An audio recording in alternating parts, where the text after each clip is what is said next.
কম লোকই আছে যারা লাউ খেতে পছন্দ করেন না। তো লাউকে বিভিন্নভাবে রান্না করা যেতে পারে। লাউ চিংড়ি তো আমাদের বাঙালির সবচেয়ে প্রিয় একটা রেসিপি। তো আজকে আমি একটু ভিন্ন ধরনের লাউ রান্না করেছি। আজকে লাউটাকে আমি গরুর মাংস দিয়ে রান্না করেছি। যদিও আমি আজকে ফার্স্ট টাইমে রান্না করেছি, কিন্তু খেতে অসাধারণ হয়েছিল। এই লাউ লাউ দিয়ে গরুর মাংস রান্নাটা আপনারাও ট্রাই করতে পারেন চাইলে, এরকম লোভনীয় করে। তো কালার দেখে নিশ্চয়ই বুঝতে পারছেন কতটা লোভনীয় একটা রেসিপি এটি। তো আজকে এই চমৎকার লোভনীয় রেসিপিটি আপনাদের সাথে আমি শেয়ার করব। আর যদি দেখতে চান তাহলে পুরো ভিডিওটা জুড়ে আমার সাথেই থাকুন। তো শুরুতে আমি একটা লাউ নিয়ে নিয়েছি, একেবারে কচি ফ্রেশ একটা লাউ বাজার থেকে এনেছি। তো এই লাউটা দিয়ে আজকের এই চমৎকার রেসিপিটি আমি তৈরি করব। তো শুরুতে লাউটাকে আমি একটু কেটে ধুয়ে পরিষ্কার করে নিয়ে তারপরে আবার ফিরে আসছি।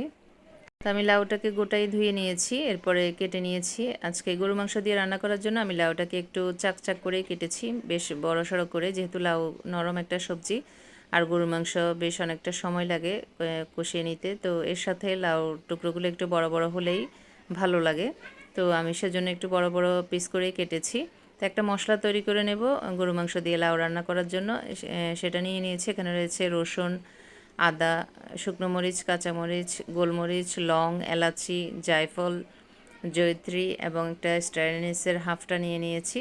তখন এই সবগুলো মশলাকে আমি ব্লেন্ড করে নেব। একটা ব্লেন্ডারে জারে নিয়ে নিয়েছি। এভাবে মশলা তৈরি করে রান্না করলে টেস্টটা বেশি ভালো আসে। তো একটা হাঁড়ি বসিয়ে দিলাম চুলায়। এখন দিয়ে দিলাম পরিমাণ মতো রান্নার রেগুলার তেল। তেলটা গরম হয়ে আসলে দিয়ে দিলাম দুটো তেজপাতাকে চিড়ে এবং 2 টুকরো দারুচিনি। এখন এগুলোর সুন্দর একটা ফ্লেভার বের হলে এতে অ্যাড করে দিচ্ছি আমি 1 কাপ পরিমাণে পেঁয়াজ কুচি।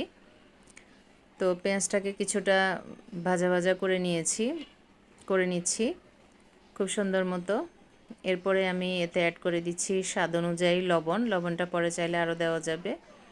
তো লবণটা দিয়ে আবারও একটু ভালো করে নাড়াচাড়া করে নিচ্ছি। আমার পেঁয়াজটা সুন্দর মতো ভাজা ভাজা হয়ে গেছে। এই পর্যায়ে আমি এতে অ্যাড করে দিচ্ছি যে মশলাটা আমি পেস্ট করে রেখেছিলাম, সেই মশলাটা। তো মশলাটা পুরোটা দেওয়ার পরে আবার একটু নাড়াচাড়া করে তেলের মধ্যে আমি একটু ভেজে নিচ্ছি। তো সেটাও আমার মোটামুটি ভেজে নেওয়া সুন্দর মতো হয়ে গেছে। এবার গুঁড়ো মশলা অ্যাড করব। গুঁড়ো মশলার মধ্যে রয়েছে হলুদ, মরিচ, ধনিয়া এবং জিরার গুঁড়ো। তখন সবগুলোকে সুন্দর মতো নাড়াচাড়া করে এরপরে আমি এখানে একটু পানি অ্যাড করে দেব মশলাটা কষানোর জন্য, খুব সামান্য পরিমাণে।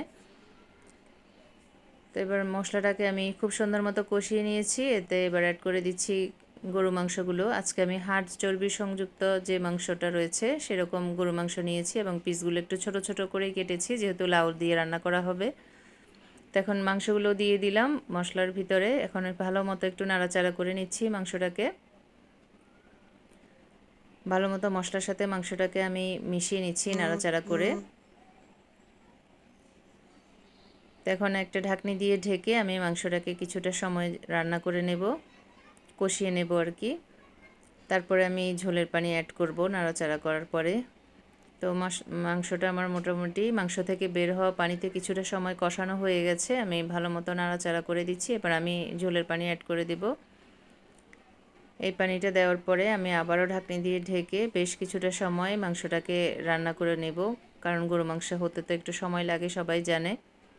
তো বারবার ঢাকনিটা তুলে আমি একটু নাড়াচাড়া করে দেব যাতে নিচে লেগে না যায়, যেহেতু মশলাপাতি রয়েছে। তো মাংসটা আমি নাড়াচাড়া করে আবারও ঢাকনি দিয়ে ঢেকে আরও কিছুটা সময় রান্না করে নিয়েছি। তো এবার আমি অ্যাড করে দেব কেটে রাখা লাউগুলো। আমি বেশ অনেকটা সময় ধরে মাংসটাকে পুরোপুরি রান্না করে নিয়েছি, কষিয়ে নিয়েছি আর কি। মোটামুটি অনেকটাই হয়ে গেছে, মাংসটা আমার 80% হয়ে গেছে। এরপরে আমি লাউটা অ্যাড করলাম। এখন লাউটা দেওয়ার পরে আবার একটু সুন্দর মতো নাড়াচাড়া করে মাংসের সাথে মশলাপাতির সাথে লাউটা ভালো মতো মিশিয়ে নিচ্ছি। তারপর আবারও আমি একটা ঢাকনি দিয়ে ঢেকে লাউটাকে কিছুটা সময় রান্না করে নেব। লাউর থেকে বের হওয়া পানিতে লাউটা কিছুক্ষণ কষিয়ে নেব। তারপর আমি ঝোলের পানি অ্যাড করব। লাউর ভেতর থেকে বেশ অনেকটাই পানি বেরিয়েছে। তো আমি আবার একটু ঢেকে দিচ্ছি, নাড়াচাড়া করে দিয়েছি যাতে নিচে লেগে না যায় সেজন্য। তো লাউর পানিটাও শুকিয়ে গেছে। এবার আমি বেশ অনেকটা পরিমাণে ঝোলের পানি অ্যাড করে দেব যাতে লাউ গরু মাংসটা ভালো মতো সেদ্ধ হয়। দিয়ে দিলাম একটা টমেটো। তো এখন সুন্দর করে সবটা উপকরণ ভালো মতো মিশিয়ে নিচ্ছি। মিশিয়ে নেওয়ার পরে আমি আবারও ঢাকনি দিয়ে ঢেকে বেশ অনেকটা সময় রান্না করে নিচ্ছি। তো আমার লাউটা খুব সুন্দর মতো হচ্ছে। এরপরে আমি এখানে 4-5টার মতো কাঁচামরিচ, আস্ত কাঁচামরিচ দিয়ে দিলাম।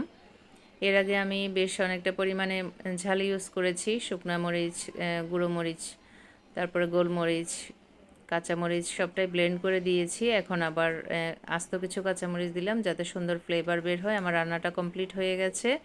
আমি চুলা থেকে নামিয়ে নিয়েছি। দেখুন আমার লাউ গরু মাংসের ফাইনাল লুকটা কতটা লোভনীয় লাগছে, দেখেই খেতে ইচ্ছা করছে। এরকম একটি চমৎকার লোভনীয় রেসিপি আমি তৈরি করছি। আপনারা চাইলে অতিথি আপ্যায়নে এই রেসিপিটা ট্রাই করতে পারেন বা বাসায় নিজেরাও খাওয়ার জন্য তৈরি করে নিতে পারেন। খুবই চমৎকার একটা রেসিপি তৈরি হয়েছে। আর লাউ একটা ঠান্ডা তরকারি, এটা যে কারো ভালো লাগার মতো এবং স্বাস্থ্যকর একটা সবজি। তো আজকে আমার রেসিপিটা আপনাদের কাছে কেমন লেগেছে সেটা অবশ্যই আমাকে জানাবেন। ভালো লাগলে লাইক, কমেন্ট এবং শেয়ার করবেন। নতুন বন্ধু হয়ে থাকলে আমার চ্যানেলটাকে সাবস্ক্রাইব করে নিতে পারেন এরকম নিত্য নতুন রেসিপি পাওয়ার জন্য। আজকের মতো বিদায় নিচ্ছি। আল্লাহ হাফেজ। আসসালামু আলাইকুম।